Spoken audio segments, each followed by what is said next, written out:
Welcome to Speak English Podcast with your host, Georgiana, the podcast that will help you to speak English fluently with no grammar and no textbooks. Hi, everybody. I am Georgiana, your English teacher and founder of SpeakEnglishPodcast.com.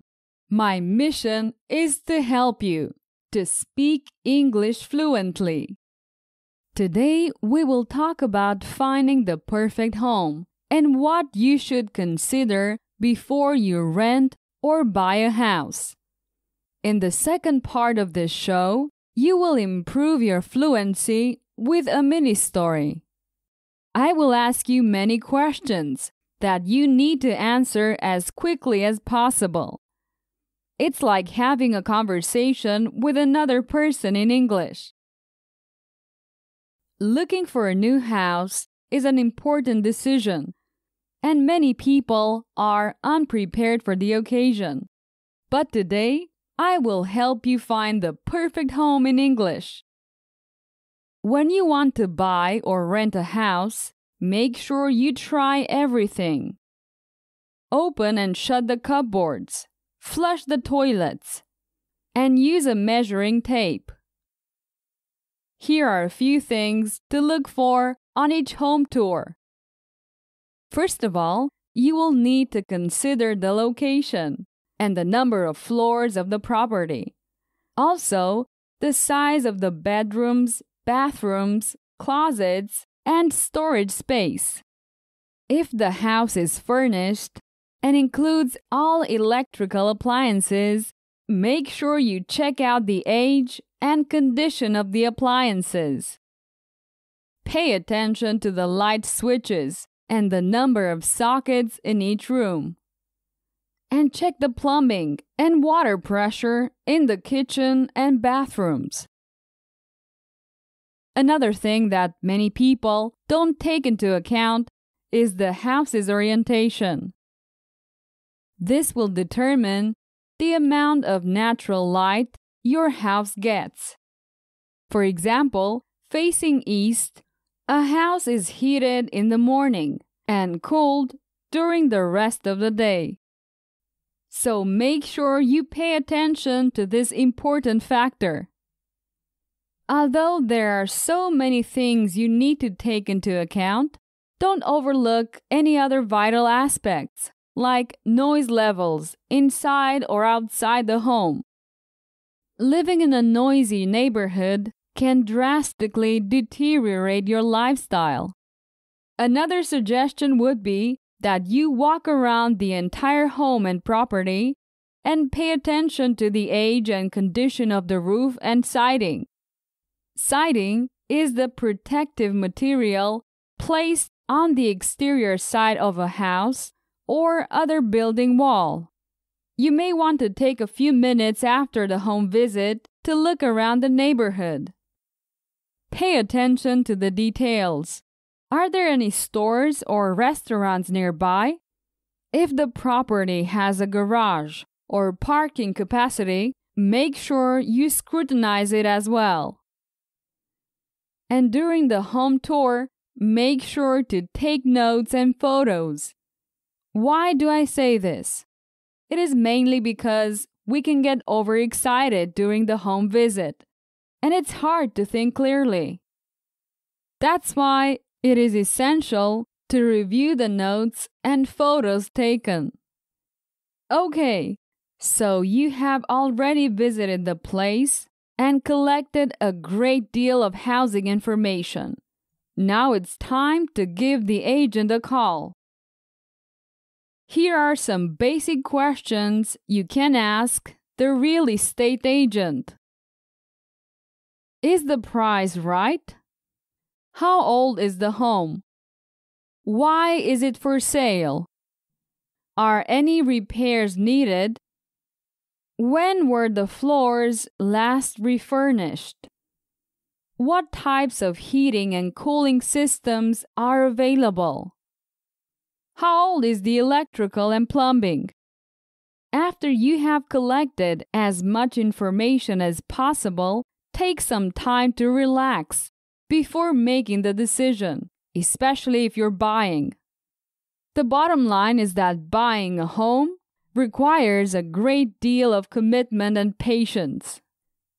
My advice is to avoid falling in love with a house at first sight and do your research. Okay, so you have learned plenty of new vocabulary today. By the way, if you want to know how to speak English using the right techniques, visit speakenglishpodcast.com and subscribe to my mailing list. I will send you my 5 golden rules to speak English fluently. Now let's continue with a mini story. What's a mini story? A mini story is very simple. I give you information using phrases, and then I ask you questions. After each question, there will be some seconds of silence. It's your turn to answer the question. Just try to give an easy and a short answer, not a complex one. After your answer, I'll give you the correct answer. And just like that, I'll tell you a story with questions and answers. Are you ready? Jack had a strong desire to buy a certain house in Texas. Did Jack have a strong desire to buy an apartment or a house?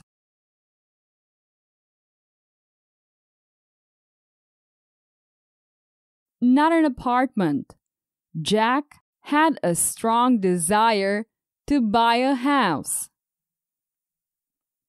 Did Jack want to buy any house or a certain house?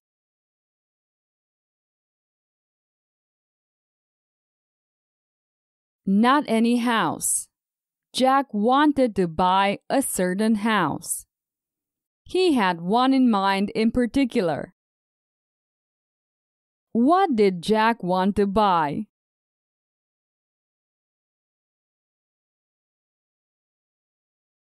A house. Jack wanted to buy a house. In what state did Jack desire to buy the house?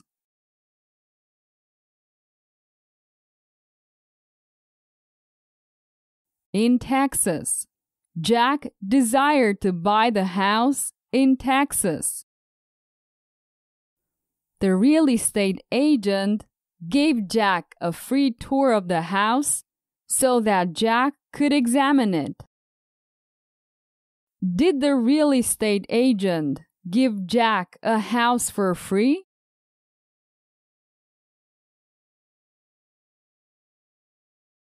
No. He didn't give Jack a house for free. What did the agent give Jack?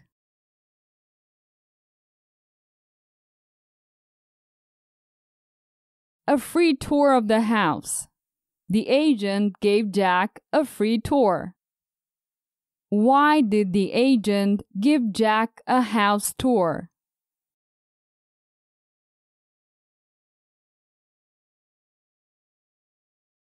So that Jack could examine the house. What could Jack examine?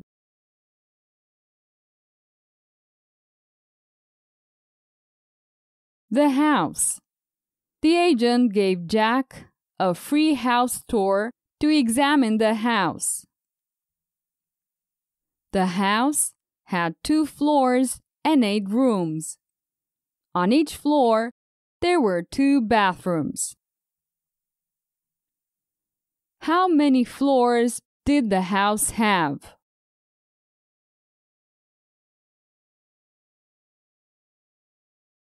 Two. The house had 2 floors. How many rooms did the house have?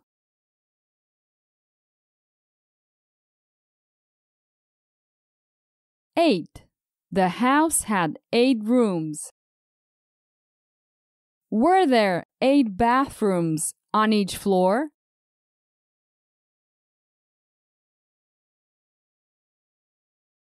No. There were only 2 bathrooms on each floor, but there were 8 rooms in the house. The house was unfurnished, and there were no appliances. Did the house have furniture like cupboards, tables, and beds?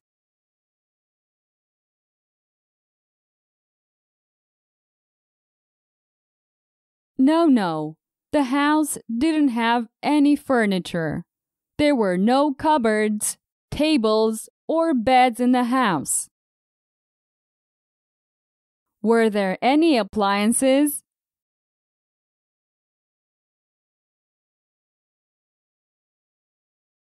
No. There were no appliances either.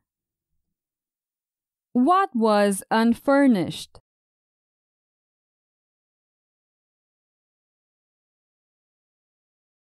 The house. The house was unfurnished. The electrical system was inoperative, and the plumbing didn't work either. Was the electrical system operative?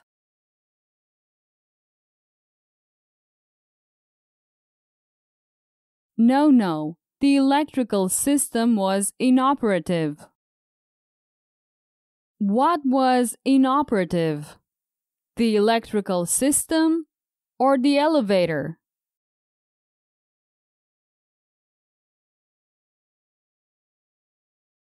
The electrical system was inoperative.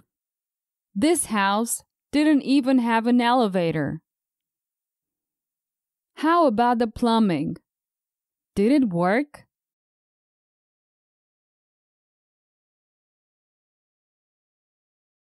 No. The plumbing didn't work either. It wasn't functioning.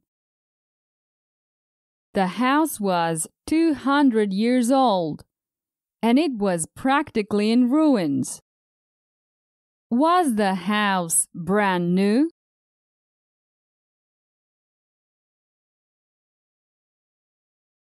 No. The house wasn't brand new. Was the house in good condition?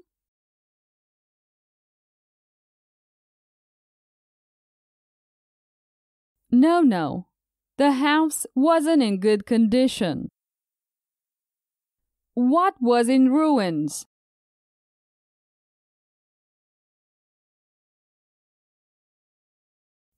The house.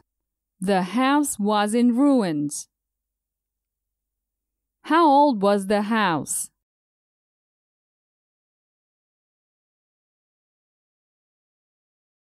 "200 years old. The house was 200 years old. To the agent's surprise, Jack agreed to buy the house without asking any questions. Was the agent surprised?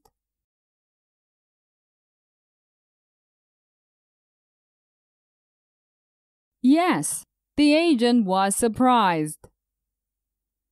Did the agent expect Jack to agree to buy the house?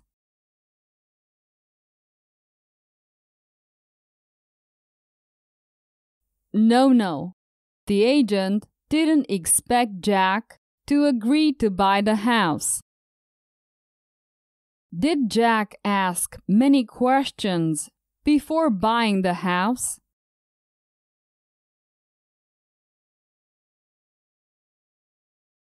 No. Jack didn't ask many questions. He didn't ask any questions about the house. How strange. Even though the house was practically in ruins, Jack bought it anyway. I honestly believe that Jack knows something we don't know.